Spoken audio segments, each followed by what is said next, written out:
हमेशा बोला जाता है कि पॉजिटिव पॉजिटिव रहना चाहिए इंसान को। क्या आपको पता है कि आपके अकॉर्डिंग पॉजिटिविटी का मीनिंग क्या है? मैं बताती हूँ मेरे अकॉर्डिंग क्या है, और वाकई में होना भी कुछ ऐसा ही चाहिए। पॉजिटिविटी का मतलब ये नहीं होता कि अच्छा सोचो, अच्छे लोगों से मिलो। देखिए, ये नहीं होता। हर किसी की लाइफ में प्रॉब्लम भी होती हैं, अच्छे और बुरे लोग भी होते हैं, सिचुएशन हर तरह की आती हैं। लेकिन पॉजिटिविटी का मीनिंग ये होता है कि किसी भी चीज़ को अपने ऊपर हावी नहीं होने देना होता। यानी कि कोई भी प्रॉब्लम अगर लाइफ में आती है तो उसको सोच सोच के और स्ट्रेस जो हम ले लेते हैं वो हमें नहीं लेना होता, बल्कि उस प्रॉब्लम को सोल्व करने का सोचना होता है कि किस तरह से इसको सोल्व किया जा सकता है। तो यही पॉजिटिविटी का मीनिंग होता है। जो काम आप कर रहे हैं, देखिए हर कोई कुछ ना कुछ काम कर रहा है। कोई हाउसवाइफ है, कोई ऑफिस में जा रहा है, कोई स्टूडेंट है। आप जो भी हैं, जो काम आप कर रहे हैं, तो मैं आपको कहना चाहती हूँ कि अपने काम को पूरी मेहनत, लगन, ईमानदारी से 100% उसमें अपना दे के करिएगा। लेकिन कभी भी उसको अपने ऊपर हावी नहीं होने देना है। जब वो काम आपके ऊपर हावी हो जाता है, या जब आपको वो काम बिना मन के करना पड़ता है ना, तो वो बन जाता है कारण स्ट्रेस का। ठीक है, अभी दिन भर के काम करने के बावजूद भी जब मुझे थकान फील होती है तो मुझे लगता है कि रेस्ट करना चाहिए। तो उस रेस्ट के टाइम पे, यानी कि बहुत ज़्यादा थकान है और मेरा मन कर रहा है कि मुझे रेस्ट करना है और कुछ नहीं करना है, भले ही कोई घर का काम पड़ा हुआ भी है। लेकिन उसी टाइम पे अगर मुझे मेरे माइंड में कोई भी वीडियो बनाने का अगर आ जाता है ना, तो मैं सच कहती हूँ, मैं उतनी ही एनर्जी के साथ उस वीडियो को बना पाती हूँ और उतना ही अच्छा काम कर पाती हूँ जितना कि मैं करना चाहती हूँ। और ये सिर्फ इसीलिए होता है कि मुझे अपने काम से प्यार है। मैं उसको पूरी तरह से उसको डेडिकेशन करके बिना किसी स्ट्रेस के इसको करना चाहती हूँ और मुझे करना अच्छा लगता है।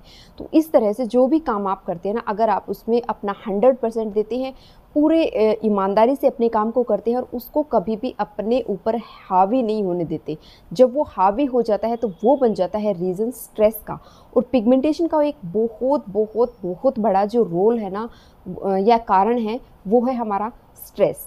तो इस स्ट्रेस को कम करने के लिए आपने क्या करना है? अपने काम को एंजॉय करते हुए करना है। ज़रूरी नहीं है आपने कोई टारगेट फिक्स किया, नहीं कंप्लीट हुआ, इट्स ओके।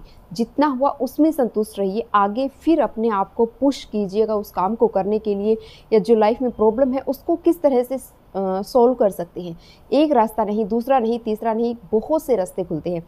एक रास्ता जब बंद होता है तो और 4 रास्ते हमारे खुल जाते हैं। ये बात हमेशा माइंड में रखना, ठीक है।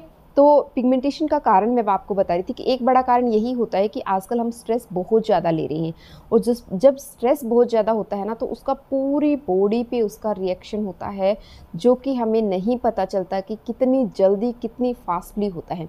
इसलिए अपने काम को स्ट्रेस नहीं होने देना है। हुआ ठीक है, नहीं हुआ सेटिस्फाई रहिए अपने आप से, संतुष्ट रहिए अपने आप से कि इतना हुआ, अगर इतना हुआ ना तो आगे भी होगा। इस तरह से अपने आप को मोटिवेट करते रहिए, और यही मोटिवेशन है कि किस तरह से आप अपनी लाइफ को जी रहे हैं, किस तरह से अपनी प्रॉब्लम्स को टैकल्स कर रहे हैं, किस सिचुएशन में क्या डिसीज़न ले रहे हैं और किस तरीके से ले रहे हैं, ठीक है। तो स्ट्रेस मेन रीज़न है। मैं हमेशा आपको बोलती हूँ कि खुश रहिएगा। जब भी किसी रेमेडी को करते हो तो अच्छे से करिएगा, उसको एंजॉय करते हुए। तो वाकई में इसका बहुत बड़ा रोल है, इसलिए आपको ऐसा बोला जाता है, और इसने काम किया है। वही चीज़ें मैं आप लोगों के साथ शेयर करती हूँ जिसने मेरे ऊपर काम किया है, और मुझे लगता है कि जब मेरे ऊपर काम कर रही तो आप लोगों पर भी काम करेगी। इसलिए आप लोगों को बोलती हूँ, प्लीज़ अपने रिजल्ट शेयर करें, जिससे कि मुझे अच्छा लगे, बाकी लोगों को भी पता लगे कि सिर्फ और सिर्फ केमिकल से पिगमेंटेशन को ठीक नहीं किया जा सकता, या सिर्फ और सिर्फ केमिकल से स्किन केयर, हेयर केयर या अपनी बॉडी को क्लीन, ग्लोइंग, ग्लॉसी नहीं बना सकते हैं। घर पे रह के बहुत इजी और सिंपल स्टेप से इसको ठीक किया जा सकता है, हर एक प्रॉब्लम को, ठीक है। इसलिए आप अपने जो भी एक्सपीरियंस है, जो भी रेमेडी आप लोग फॉलो कर रहे हैं, अगर आपको रिजल्ट्स मिलते हैं तो प्लीज़ शेयर करिएगा, जिससे और लोगों को भी बेनिफिट मिले। और चैनल पे नए हो तो सब्सक्राइब कर लेना इसी तरह की DIYs वीडियोस देखने के लिए। तो मैं बात कर रही थी कि किस तरह से ये रेमेडीज़ वर्क करती है। देखिए, जो रेमेडी हम यहाँ पे यूज़ कर रहे हैं उनको हम खा सकते हैं, लेकिन जो मार्केट में मिलती हैं, चाहे वो ब्लीच है, चाहे वो क्रीम है, क्या आप उनको खा सकते हो? नहीं खा सकते। इवन आईज़ से भी बचा के उनको लगाना होता है। तो सेम इसी तरह से जब वो चीज़ इतनी सेफ़ है तो हमारी स्किन के लिए भी बहुत सेफ़ होने वाली है। लेकिन स्किन का टाइप किसी का थोड़ा सा सेंसिटिव ज़्यादा हो जाती है तो वहाँ पे प्रॉब्लम आ सकती है, किसी की स्किन ऑयली होती है, किसी की ड्राई होती है। तो ये चीज़ें भी मैं आपको बीच बीच में बताती रहती हूँ कि आपने किस स्किन के साथ किस तरह का बिहेव करना है या क्या चीज़ आपको चेंज कर रही है। हालांकि सारी रेमेडीज़ हर एक स्किन टाइप के लिए होती हैं, ठीक है। तो इसलिए बोलती हूँ पूरी वीडियो को ध्यान से देखा करो, कहीं ना कहीं आपका वो पार्ट ना रह जाए जिसमें कि जो कि आपसे ही या आपकी स्किन से ही रिलेटेड हो। तो हम बात कर रहे थे कि जो भी इंग्रेडिएंट्स हम यूज़ करते हैं, चावल हुआ, लेमन हुआ, लेमन बहुत से लोग यूज़ करने से डरते हैं कि नहीं लेमन यूज़ नहीं करना चाहिए, लेकिन जब आपने सोचा जब भी आप सर्च करते हैं पिगमेंटेशन को रिमूव करने के, स्किन को ग्लो करने के लिए, तो आप देखते हैं लेमन बेस कोई भी सीरम है, कोई भी क्रीम है या कोई भी चीज़ विटामिन सी से भरपूर जो होती है उसको अपनी स्किन पे लगाने की कोशिश करते हैं या ढूंढते हैं ऐसा किसी भी प्रोडक्ट को। तो सोचिए कि वो चीज़ जब हम डायरेक्ट लगा रहे हैं यानी कि किसी भी चीज़ में थोड़ा सा उसको डाइल्यूट फॉर्म में लगा रहे हैं तो वो प्रॉब्लम नहीं करेगी, आपको बहुत अच्छे रिजल्ट्स देगी, लेकिन थोड़ा सा टाइम लेगी, लेकिन बहुत अच्छे जो रिजल्ट्स मिलेगा ना वो लंबे टाइम तक टिकने वाले। चावल और नींबू का मतलब चावल का पाउडर और नींबू, इसको जब मैंने आप लोगों को स्किन पे यूज़ करने के लिए बोला था तो बहुत से लोग ऐसे रहते हैं कि यूज़ करना चाहिए, नहीं करें। एक बार मैं बताती हूँ, अगर आप लेमन को थोड़ी क्वांटिटी में डाल लो, नहीं तो उसमें दही डाल के आप एक बार यूज़ करके देखो। जैसे ही आप चावल अपने स्किन पे यूज़ करते हैं उसमें वैसे ही ब्लीचिंग प्रॉपर्टी होती है, और लेमन यूज़ कर रहे हैं वो भी ब्लीचिंग प्रॉपर्टी है। जैसे ही उसको फर्स्ट टाइम यूज़ करेंगे ना, देखिए ट्रस्ट बनना ज़रूरी है, ठीक है। किसी भी चीज़ पे एक बार ट्रस्ट बन गया तो बाद में उसको यूज़ करने में हमारे माइंड में किसी भी तरह का डाउट नहीं रहेगा। तो एक बार उसको यूज़ करके देखिए, जैसे ही यूज़ करके वॉश करेंगे ना, आपको रिजल्ट्स इमीडिएटली देखने को मिलते हैं।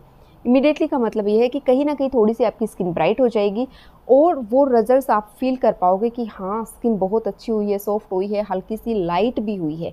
तो इससे क्या बनता है, एक बेस बन जाता है, हमें उस चीज़ पे ट्रस्ट होने लगा है। जब ट्रस्ट होने लगा है तो हम और ज़्यादा और बेहतर परफॉर्म कर पाते हैं। तो ये इसीलिए आपको बोलती हूँ कि एक बार रेमेडी को ज़रूर ट्राई करें। और पिगमेंटेशन के लिए तो चावल जो है वो बहुत अच्छा हुआ, चावल हुआ, नींबू हुआ।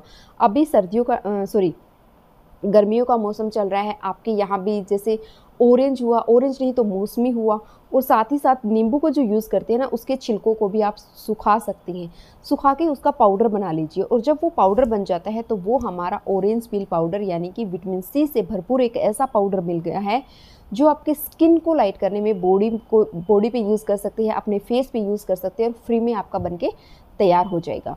तो मैं हर बार बनाती हूँ, पूरा एक बड़ा लगभग ½ kg के आसपास मेरा बन जाता है और मैं उसको पूरी साल भर यूज़ करती हूँ। चाहे वो स्किन पे यूज़ करना हो, चाहे वो बॉडी पे यूज़ करना हो, जहाँ मर्जी यूज़ कीजिएगा, उसके रिजल्ट्स बहुत अच्छे होते हैं। इसके साथ साथ मार्केट से कुछ परचेज़ करना चाहते हैं तो चंदन का पाउडर जो है, जो भी मास्क आप लगाते हैं, चंदन का पाउडर एक बहुत अच्छा इफ़ेक्ट करता है, स्किन को लाइट करता है, स्किन को कूल करता है। और जब स्किन कूल होती है यानी कि उसको बताता है कि बिहेव यूअरसेल्फ, अपने में रहो, किस तरह से काम करना है। तो ये चीज़ें जब वो मास्क लगाया जाता है ना, इसलिए बोला जाता है कि चंदन को मिक्स कीजिएगा, मुल्तानी मिट्टी को लीजिएगा। जब इन चीज़ों को लगाते हैं, उनको कूल डाउन, जब स्किन को पता लगता है ना कि हाँ मुझे हीलिंग प्रॉपर्टीज़ मिल रही है, तब हमारी स्किन जो है धीरे धीरे रिपेयर होने लगती है।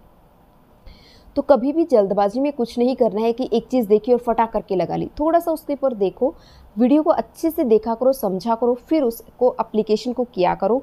सोच समझ के थॉटफुली प्रोसेस जब की जाती है उसके रिजल्ट बहुत अच्छे मिलते हैं, ठीक है। रही बात किसी भी तरह की, अगर आपकी स्किन पे आपको लगता है कि मॉइस्चर नहीं हो रहा है तो 2 बूंदें, मैं हर बार बोलती हूँ, बहुत ज़्यादा ऑयली है तो एलोवेरा में 1 या 2 बूंद मिला के अपने फेस पे लगा लो। लेकिन नाइट के टाइम पे स्किन केयर करना बहुत ज़रूरी है। फिर मत बोलना कि रेमेडीज़ काम नहीं कर रही हैं, इस रेमेडी ने काम नहीं किया, उस रेमेडी ने काम नहीं किया, नहीं होगा, ठीक है। सन में जाने से पहले कुछ करने की ज़रूरत नहीं है, लेकिन वहाँ से आने के बाद बहुत कुछ करने की ज़रूरत है, जो कि पहले भी मैंने आपके साथ शेयर किया है। फेस को क्लीन करें, आइसिंग करें, पैक लगाएं, जो भी पैक आप लगा सकते हो, जो भी फैसिलिटीज़ आपके पास अवेलेबल है उस टाइम पे, तो उसके अकॉर्डिंग लगाएं। कभी भी स्ट्रेस नहीं लेना है, स्ट्रेस बहुत बड़ा रोल प्ले करता है पिगमेंटेशन के लिए। या फिर अगर आपको कॉन्स्टिपेशन रहता है, यानी कि क्या बोलते हैं, कब्ज़ अगर आपको रहती है, तो उसकी वजह से भी आपको कई बार जो पिगमेंटेशन की प्रॉब्लम हो सकती है। तो इन चीज़ों को ध्यान रखें, ढेर सारा पानी पिए, ढेर सारे फ्रूट्स खाएं। सिर्फ लगाने से कुछ नहीं होगा, सारी चीज़ें मिलके काम करेंगी। वीडियो अच्छी लगे तो लाइक करें, चैनल पर नए हो तो सब्सक्राइब जरूर करना। और बहुत कुछ इंटरेस्टिंग आपको चैनल पे देखने को बहुत जल्दी मिलने वाला है, लेकिन उसके लिए आपको चैनल को सब्सक्राइब करना पड़ेगा। Thank you for watching.